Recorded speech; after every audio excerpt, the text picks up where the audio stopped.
1963, JFK, or John F. Kennedy, signed Executive Order 11110 to restore control of the money supply back to the American people. With the stroke of a pen, JFK stripped the Federal Reserve of its power to loan money to the government at interest and declared that the privately owned Federal Reserve would soon be out of business. Now, within 5 months of doing that, JFK, of course, was assassinated. This version is only in slow motion.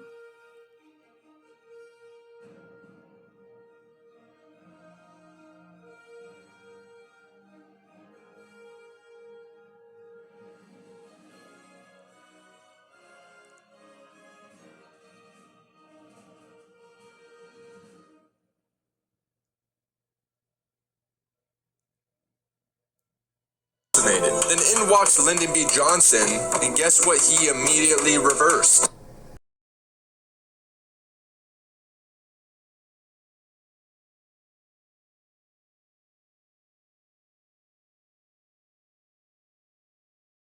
And I want to say this to the television audience. I made my mistakes, but in all of my years of public life, I have never profited from public service. I've earned every cent. And in all of my years of public life, I have never obstructed justice. And I think, too, that I can say that in my years of public life, that I welcome this kind of examination, because people have got to know whether or not their president's a crook. Well, I'm not a crook. I've earned everything I've got.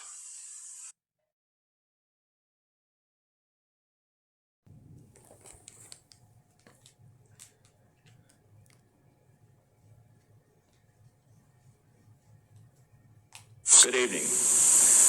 This is the 37th time I have spoken to you from this office, where so many decisions have been made that shape the history of this nation. Each time I have done so to discuss with you some matter that I believe affected the national interest. In all the decisions I have made in my public life, I have always tried to do what was best for the nation.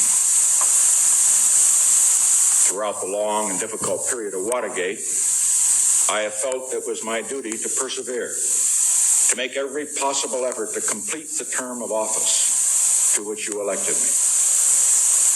In the past few days, however, it has become evident to me that I no longer have a strong enough political base in the Congress to justify continuing that effort. Conspiracy.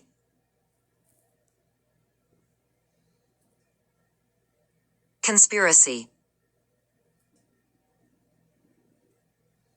Conspiracy can be a noun or a verb. As a noun, conspiracy can mean 1. The act of 2 or more persons, called conspirators, working secretly to obtain some goal, usually understood with negative connotations.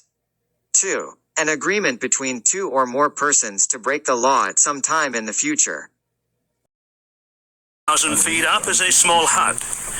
We are allowed about an hour and a half with bin Laden. We have submitted questions in advance.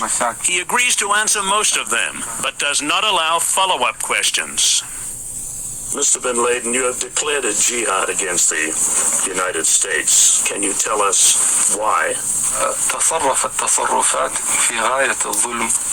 The U.S. government has committed acts that are extremely unjust, hideous, and criminal through its support of the Israeli occupation of Palestine. And we believe the U.S. is directly responsible for those killed in Palestine, Lebanon, and Iraq. Due to its subordination to the Jews, the arrogance of the United States regime has reached the point that they occupied Arabia, the holiest place of the Muslims, who are more than 1 billion people in the world today. For this and other acts of aggression and injustice, we have declared jihad against the U.S. Is the jihad directed against the U.S. government or United States troops in Arabia? What about U.S. civilians in Arabia or the people of the United States? We have focused our declaration of jihad on striking at the US soldiers inside Arabia, the country of the two holy places, Mecca and Medina. In our religion, it is not permissible for any non-Muslim to stay in Arabia. Therefore, even though American civilians are not targeted in our plan, they must leave. We do not guarantee their safety. And now we're being bombarded with messages that Osama bin Laden is planning to attack the United States of America and Israel. And I'm telling you, be prepared for a major attack. But it won't be Osama bin Laden. It will be those behind the New World Order. Can you believe what you have been seeing on CNN today, ladies and gentlemen? Can you believe it? Supposedly, a CNN reporter found Osama bin Laden, took a television camera crew with him, went into Osama bin Laden's hideout, interviewed him and his top leadership, his top lieutenants and colonels and generals in their hideout. This is a CNN reporter with a camera crew. And he came out and told everybody, within 3 weeks, Osama bin Laden is going to attack the United States and Israel. Now, don't you think that's kind of strange, folks? You see, because the largest intelligence apparatus in the world, with the biggest budget in the history of the world, has been looking for Osama bin Laden for years and years and years, and can't find him. The FBI also, under the leadership of Louis Freeh, has been looking for Osama bin Laden for years and years and years and years and years and many years, and can't find him. Some doofus jerk-off reporter with a camera crew waltzes right into his hideout and interviews him. And you know what his budget is? Zip, zilch, nothing. Now, that tells us two things.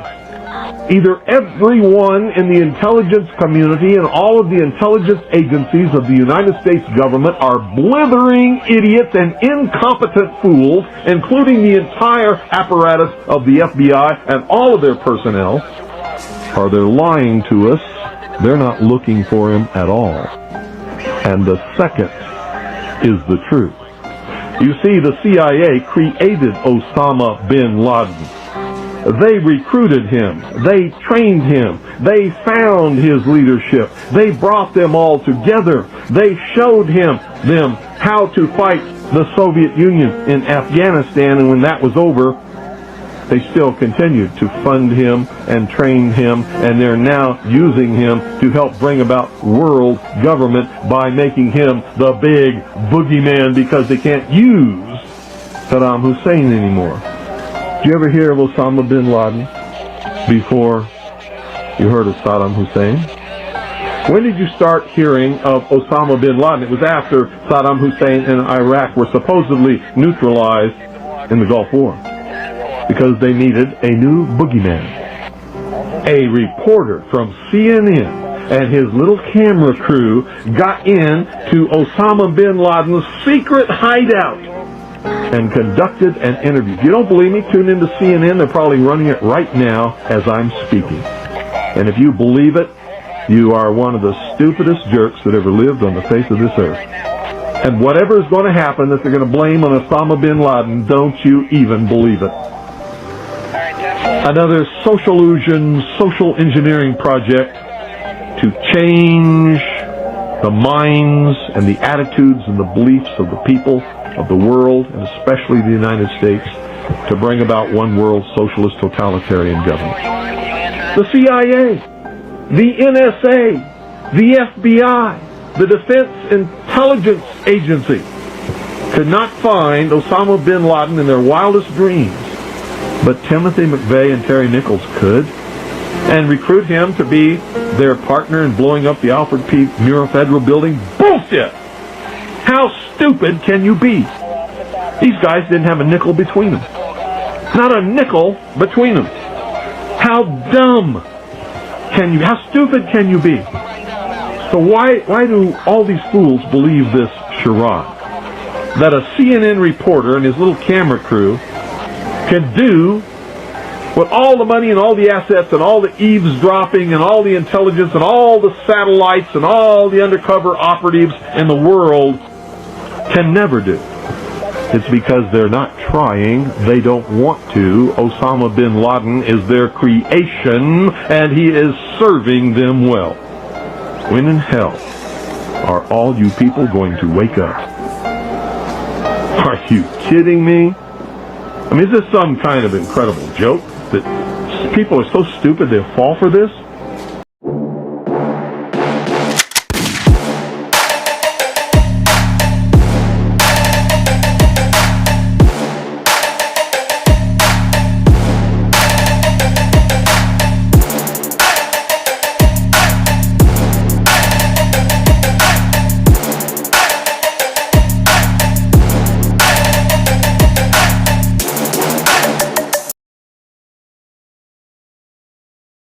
I went through the Pentagon and I saw Secretary Rumsfeld and Deputy Secretary Wolfowitz. I went downstairs just to say hello to some of the people on the Joint Staff who used to work for me. And one of the generals called me in. He said, "Sir, you got to come in. You got to come in and talk to me a second." I said, "Well, you're too busy." He said, No.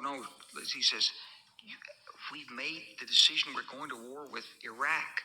This was on or about the 20th of September. I said, "We're going to war with Iraq. Why?" He said, "I don't know." He said, "I guess they don't know what else to do." So I said, "Well, did they find some information connecting Saddam to Al-Qaeda?" He said, No. He says, "There's nothing new that way. They just made the decision to go to war with Iraq." He said, "I guess it's like we don't know what to do about terrorists, but we've got a good military and we can take down governments." And he said, "I guess if the only tool you have is a hammer, every problem has to look like a nail." So I came back to see him a few weeks later, and by that time we were bombing in Afghanistan. I said, "Are we still going to war with Iraq?" And he said, "Oh, it's worse than that." He said, he reached over on his desk, he picked up a piece of paper, and he said, I just got this down from upstairs," meaning the Secretary of Defense's office today, and he said, "This is a memo that describes how we're going to take out 7 countries in 5 years, starting with Iraq and then Syria, Lebanon, Libya, Somalia, Sudan, and finishing off Iran." I said, "Is it classified?" He said, "Yes, sir."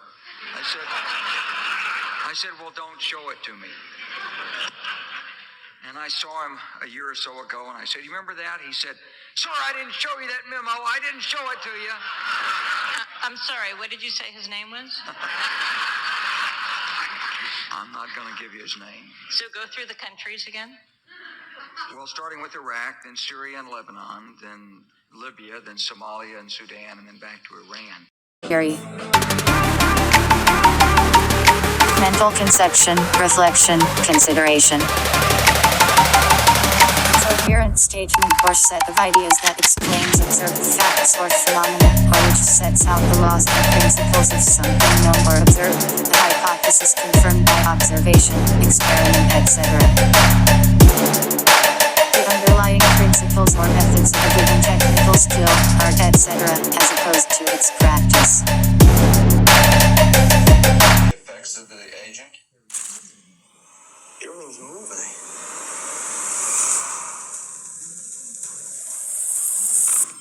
Delirium was produced experimentally. They had no idea what the drug was going to do to us. They just moved the monkey out of the way and put me in there behind it.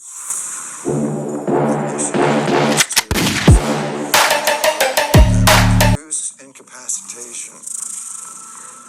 We had millions of dollars to work with, and I built the program around that. Next question. There may and likely will come a time in which we have both an airborne disease that is deadly. And in order for us to deal with that effectively, we have to put in place an infrastructure, not just here at home, but globally, that allows us to see it quickly, isolate it quickly, respond to it quickly. So that if and when a new strain of flu, like the Spanish flu, crops up 5 years from now or a decade from now, we've made the investment. And we're further along to be able to catch it. And guess what? The former president was not politicizing the possibility of a pandemic on the horizon. He was sending a message to Congress at the time that a deadly pandemic is not a partisan issue. I cannot think of a better example of an area where we should all agree than passing this emergency funding to fight Ebola and to set up some of the public health infrastructure that we need to deal with potential outbreaks in the future. How do you argue with that? That is not a partisan issue. That is a basic common sense issue that all Americans can agree on. For the most part, people have recognized this is not a Democratic issue or a Republican issue. It's about the safety and security of the American people. So let's get it done. This can't get caught up in normal politics. We need to protect the American people, and we need to show the world how America leads.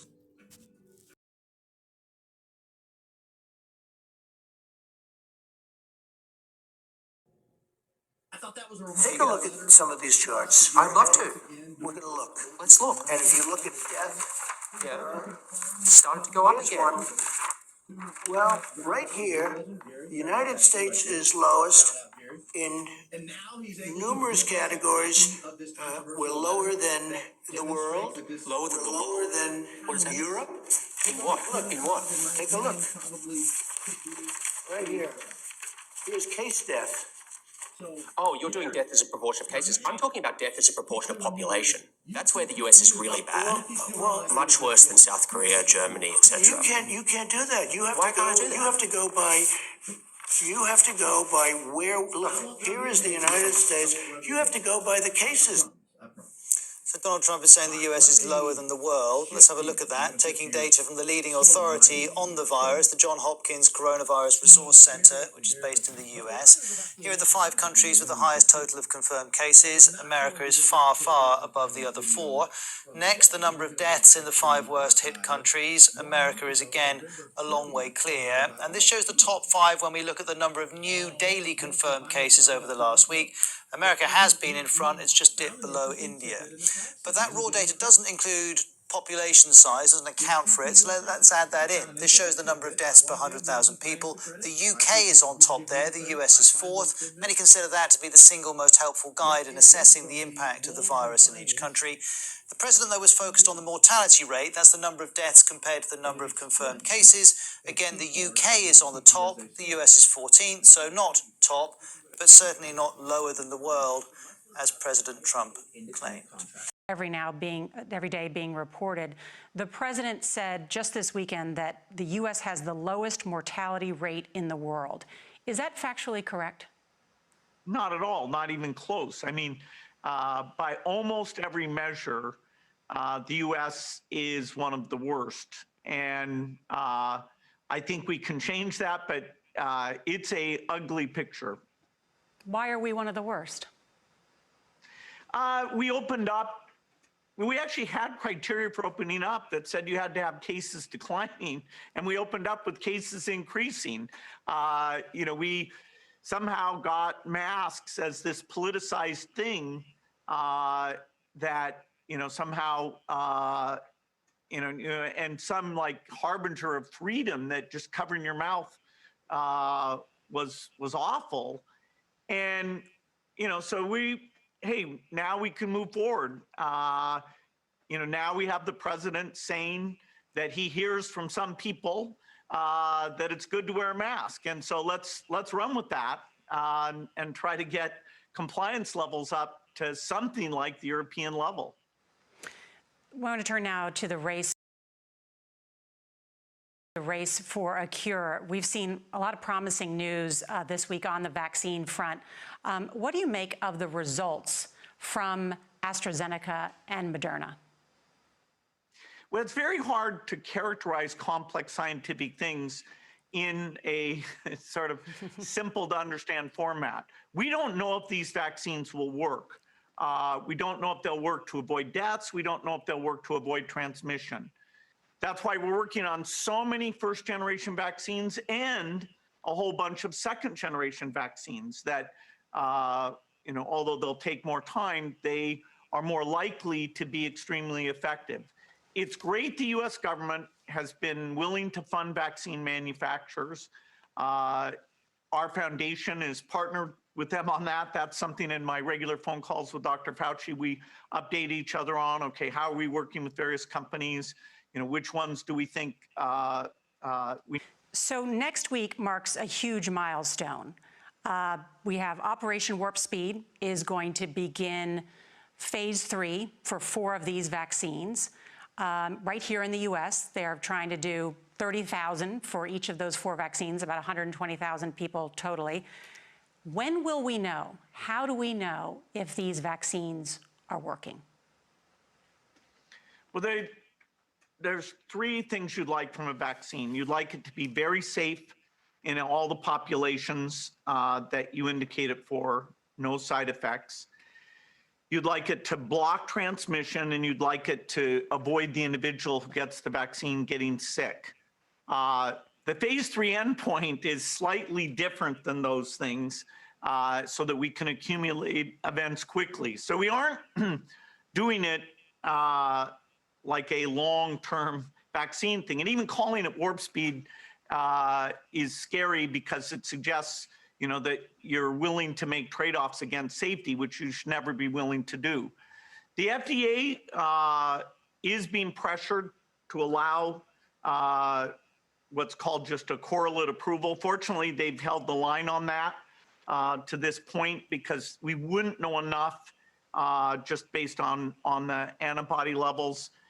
And, these trials, the bad news, of course, when we have many cases is good news for the trials in that they may accumulate events faster than they would have otherwise. But there'll be a lot of uncertainty about how good these vaccines are. The first generation, they said a 50% effectiveness, and they won't know the duration there. So these are going to be likely partial solutions that will improve over time. And so it's too bad, people think that just that phase 3 approval will be the end of the epidemic. Well, I want to ask side effects. The side effects for the Moderna vaccine sound concerning. We looked. After the second dose, at least 80% of participants experienced a systemic side effect, ranging from severe chills to fevers. So, are these vaccines safe? Well, the FDA, not being pressured, will look hard at that. The FDA is the gold standard of regulators, and their current guidance on this, if they stick with that, is very, very appropriate. And the side effects were not super severe. That is, it didn't cause permanent health problems for the things there. Moderna did have to go with a fairly high dose, and so to get the antibodies. Some of the other vaccines are able to go with lower doses to get responses that are pretty high, including the J&J and the Pfizer. And so there's a lot of characteristics of these vaccines. It's great that we have multiple of them that are Bill, going out there. And yes, I think you know the data better than I do. But the data showed that everybody with a high dose had a side effect. Yeah, but some of that is not dramatic, where it's just super painful. But yes, we need to make sure there's not severe side effects. The FDA, I think, will do a good job of that, despite the pressure. How many doses of the vaccine will we need? Well, none of the vaccines at this point appear like they'll work with a single dose. That was the hope at the very beginning. Maybe one of them, particularly in the second generation, won't surprise us. We hope just 2, although in the elderly, sometimes it takes more. And so making sure we have lots of elderly people in the trial will give us that data.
backlash against the Warren Commission report. And a lot of people weren't buying it. So the CIA came out with a dispatch, and it said that the people who don't believe in the Warren Commission, we're going to call them conspiracy theorists. And then it gave a number of rationales why conspiracy theorists are conspiracy theorists. The New York Times and the Washington Post use the word conspiracy theorist about once a year prior to that 1967 dispatch. But after that 1976-7 dispatch, the term conspiracy theory and conspiracy theorist just shot up exponentially in both papers. So people just automatically think of something, they go, oh, conspiracy theory. Yeah. They're drinking the Kool-Aid. Yeah. They have no idea that they're drinking the Kool-Aid. Very interesting to see how easily people get sucked in. And conspiracy theorists, because I said exactly what I just said. And I refuse to back down despite all the smears thrown at me, because I learned during COVID. I learned when they told us that it came from a bat in the Himalayas. I learned when they told us the vaccine was safe and effective. I learned when they told us that ivermectin was horse paste, that you better keep asking questions because it's the only thing that keeps us free. Thank you so much. You better keep asking questions because it's the only thing that keeps us